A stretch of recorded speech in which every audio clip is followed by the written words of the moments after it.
안녕하세요, 흑맥입니다. 오늘은 기아에서 가장 오래된 차량 중 하나인 카니발에 대해 이야기해보려고 하는데요. 최근에 풀체인지가 되어서 아주 잘생겨지기도 했고 워낙 상징성이 크다 보니 우리나라 벤 시장에서의 인지도가 거의 탑 클래스에 위치했기 때문에 다들 관심 많으실 것 같습니다.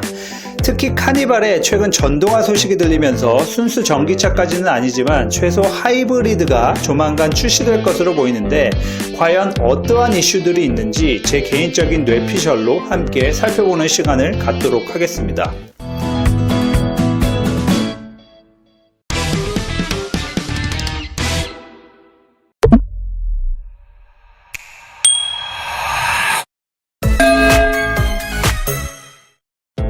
여러분, 혹시 카니발 하면 어떤 생각이 드시나요? 저 같은 경우에는 예전만 하더라도 카니발 하면 단순히 연예인차, 냉동차 정도밖에 떠오르지 않았는데 2020년에 4세대로 풀체인지가 된 이후에 그 생각은 싹 바뀌게 된 것 같습니다.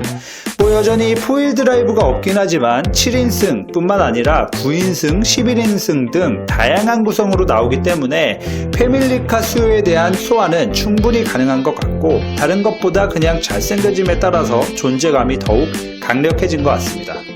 하지만 이런 카니발도 역사가 오래되긴 했지만 역시나 시대의 흐름인 전동화를 피할 수 없을 것으로 보이는데 아직 카니발 하이브리드가 없기 때문에 완벽한 순수 전기차가 나오기까지는 시간이 좀 많이 걸릴 테지만 아마도 하이브리드 그 자체는 2023년 정도에 출시되지 않을까 싶습니다. 최근 소렌토와 산타페의 판매량을 보면 몇 년 사이 소렌토 판매량이 산타페보다 월등히 많이 나오는 결과가 있었죠. 아무래도 소렌토의 하이브리드 파워트레인이 먼저 도입돼서 그런 것 같은데 산타페의 사례를 보면 알 수 있듯이 아마 카니발에 하이브리드 트림이 추가되게 되면 이와 유사한 스펙트럼으로 구성되지 않을까 싶습니다. 그럼 여기서 카니발 전기차에 대해서도 생각해 볼 수 있겠죠. 사실 이건 단시간에 이루어낼 수 있는 문제는 아닌 것 같아요.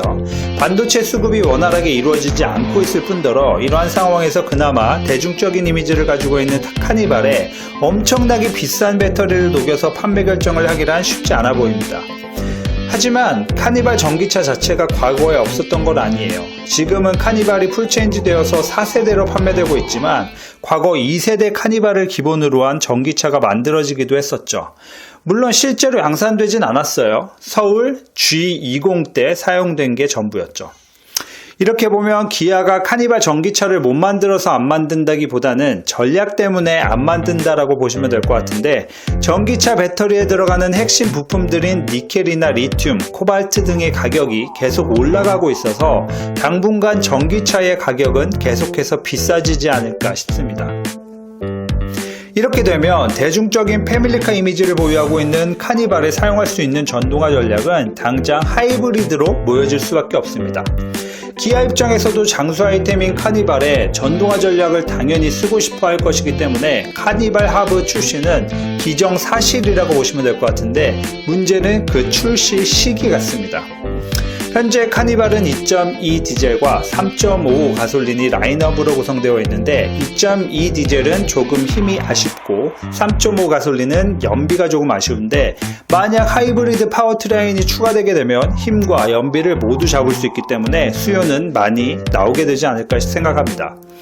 사실 이렇게 큰 차량을 가지고 디젤로 운영하는데 거부감을 느끼시는 분들도 계시기 때문에 3.5 가솔린으로 가시는 분들이 적지 않을 텐데 3.5 가솔린의 경우에는 2톤이 넘어가기 때문에 연비가 당연히 걱정될 수밖에 없어 보입니다. 그리고 배기량이 3.5이기 때문에 자동차세도 상당히 비쌀 수밖에 없는데 연간 100만원 조금 안 되는 돈을 자동차세로 낸다고 하는 건 여간 아까운 일이 아닐 수 없습니다.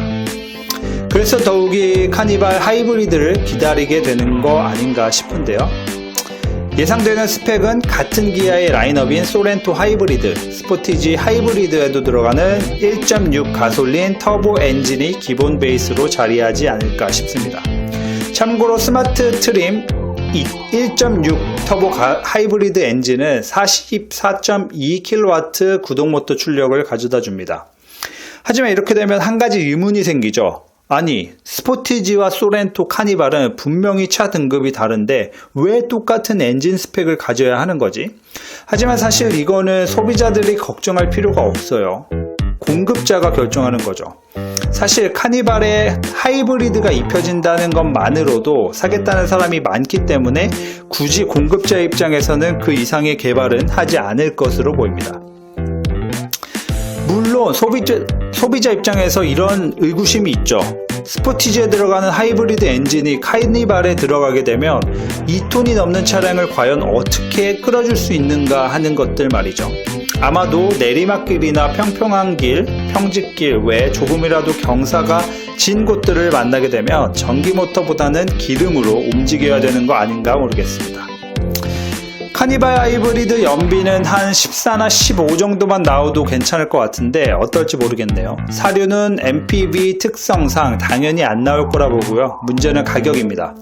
현재 4세대 카니발 풀체인지 가격을 3,180만원 내지 4,381만원에 팔고 있기 때문에 하이브리드 가격은 5천만원을 넘길 것으로 예상되는데 제 개인적인 생각으로는 어서 빨리 하이브리드 엔진을 입어서 다양성을 확보해 나가는 카니발로 재탄생되었으면 좋겠습니다. 그럼 이상 쓸데없는 이야기였고요. 본 영상과 같이 쓸데없는 자동차 이야기가 궁금하신 분들은 흑맥TV 구독 부탁드리겠습니다.